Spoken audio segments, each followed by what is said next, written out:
या सुपरफास्ट बुलेटिनचे प्रायोजक आहेत मेसर श्रीराम बोरवेल सावंतवाडी, 100% पाण्याची गॅरंटी आणि श्रीराम सोलर सावंतवाडी। टोलच्या निविदेवर माजी आमदार वैभव नाईकांचा डोळा आहे असा गंभीर आरोप करत आमदार निलेश राणेंनी त्यांच्या कार्यपद्धतीवर प्रश्नचिन्ह उपस्थित केलंय। प्राधिकरण टोलच्या नावाखाली सिंधुदुर्गवासियांची आर्थिक लूट करू पाहते, यासाठी राजकीय पक्षांनी राजकीय पादत्राणं बाजूला ठेवून जिल्हा टोलमुक्त करण्यासाठी राबवण्यात येत असलेल्या अभियानात सहभागी व्हावं असं आवाहन नगराध्यक्ष संदेश पारकरांनी केलंय। मुंबई गोवा महामार्गावर कणकवली तालुक्यातील बेणे इथं मुंबईहून गोव्याला जाणाऱ्या कार आणि ट्रक यांच्यात धडक बसून अपघात झाला।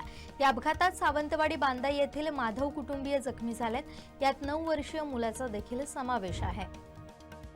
जागेअभावी मल्टी स्पेशालिटी हॉस्पिटल सावंतवाडीत होत नसेल तरी वेत्तेत विना मोबदला जागा देतो, यासाठी पाठपुरावा करणारे आमदार दीपक केसरकर यांच्या संमतीने यावर निर्णय घ्यावा अशी मागणी पंचायत समिती सदस्य जितेंद्र गावकर यांनी केली आहे। आमदार प्रवीण दरेकर यांनी कुडाळ नाल्यात हजेरी लावली। संविधान बचाव आंदोलनाशी संबंधित एका जुन्या प्रकरणात न्यायालयानं सर्व आंदोलनकर्त्यांना उपस्थित राहण्याचे आदेश दिले होते। स्मार्ट मीटरच्या नेटवर्क अभावी शून्य रीडिंग पडलेल्या तालुक्यातील काही ग्रामपंचायतींच्या नळ योजनेचं बिल वीज वितरणकडून तब्बल 80,000 रुपये काढण्यात आल्याचा धक्कादायक प्रकार पंचायत समितीचे उपसभापती गौरव मुळीक यांनी सभागृहासमोर उघड केलाय। अनोळखी 25 वर्षीय तरुणीचा मृतदेह सापडल्यानं देवगड पडवणे इथं समुद्रकिनारी आढळल्यानं खळबळ उडाली आहे। या घटनेची नोंद देवगड पोलीस ठाण्यात करण्यात आली आहे। जिल्हा परिषद कृषी विभागाच्या सेसमधून 2026-27 साठी तयार करण्यात आलेल्या 1,88,68,800 रुपयांच्या सुधारित अंदाजपत्रकास कृषी समिती सभेत मंजुरी देण्यात आली आहे। कोकणमध्ये म्हाडाची घरं उभारण्यासाठी मोठी संधी उपलब्ध आहे। विशेषतः पर्यटन केंद्राच्या ठिकाणी म्हाडाच्या माध्यमातून सर्वसामान्यांसाठी घरं कशी उभारता येतील याबाबत शासन सकारात्मक आहे। लवकरच या ठिकाणच्या जागांची पाहणी करून योग्य तो निर्णय घेतला जाईल अशी माहिती आमदार प्रवीण दरेकर यांनी दिली। वन विभागाच्या अधिकाऱ्यांनाच कामं आहेत का, बाकीचे अधिकारी रिकामटेकडे आहेत का, असा सवाल उपसभापती गौरव मुळीक यांनी उपस्थित केलाय। पंचायत समिती मासिक सभेला अधिकारी उपस्थित न राहिल्यानं नाराजी व्यक्त केली। वन विभागानं झाडं तोडल्याचा मुद्दा यावेळी सभागृहात गाजला। मित्राला सोडण्यासाठी कणकवली रेल्वे स्टेशन इथं जाऊन तेथून पुढे एकटाच मोटरसायकलनं कनेडी नरडवे रोडनं भरधाव वेगानं जात असताना सुकर शिवनाथ प्रसाद याचा मोटरसायकलवरील ताबा सुटून गाडी बांदकरवाडी स्टॉपजवळ रस्त्याच्या बाजूला जाऊन पडली। यात गंभीर जखमी झालेल्या सुकरचा बुधवारी उपचारादरम्यान मृत्यू झालाय। मागील सभेत सूचना देऊनही विविध खात्यांचे अधिकारी खातेप्रमुख पंचायत समितीच्या मासिक सभेला उपस्थित राहत नसल्यानं सदस्यांनी संताप व्यक्त केला। अधिकारी सभेला येत नसतील तर आम्ही सभेला कशाला यायचं असा सवाल पंचायत समिती सदस्य मंगेश लोके यांनी उपस्थित केलाय।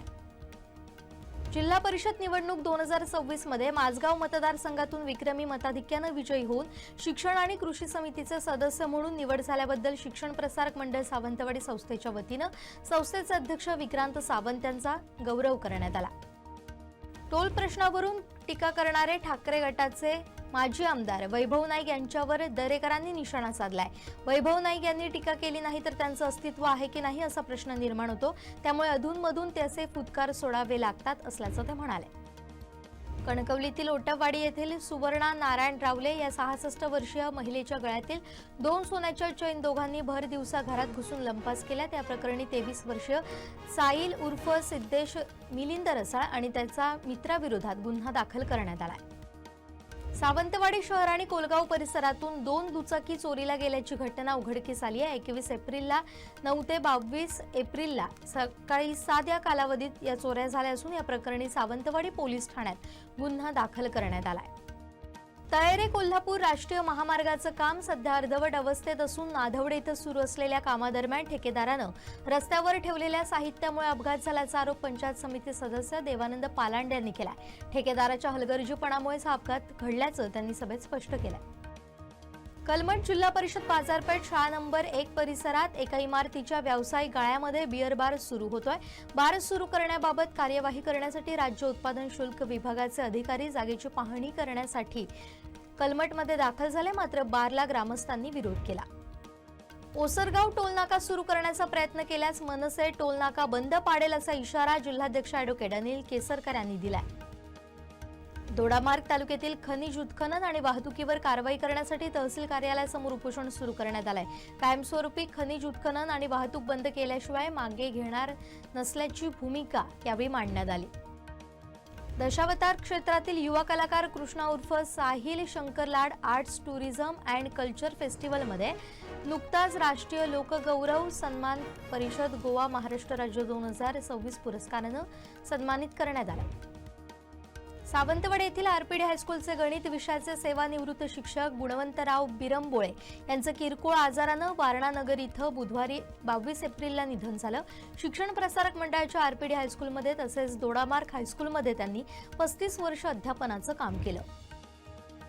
सिंधुदुर्ग जिल्हा परिषद पशुसंवर्धन आणि दुग्धशाळा विकास समितीच्या सभेत खासदार नारायण राणेंच्या 75व्या वाढदिवसानिमित्त जिल्ह्यातील 75 युवा शेतकऱ्यांना निवडून त्यांना विविध शासकीय योजनांचा एकत्रित लाभ देत कृषी उद्योजक म्हणून निवड घडवण्याचा महत्त्वाकांक्षी प्रस्ताव मांडण्यात आला. चिपळुणात गुरुवारी अचानक दुपारनंतर 3:45 वाजता वादळी वाऱ्यासह पावसाचं आगमन झालं. विजेचा कडकडाट आणि जोरदार वारा आल्यानं नागरिकांची तारांबळ उडाली. बिग बॉस मराठीच्या घरात प्रेक्षकांची मनं जिंकणाऱ्या तन्वी कोलतेचे तिच्या होम ग्राउंडवर म्हणजे साखरपा देवरुख परिसरात जल्लोषात स्वागत होणार आहे. 24 एप्रिलला एका भव्य रॅलीचं आयोजन करण्यात आलं.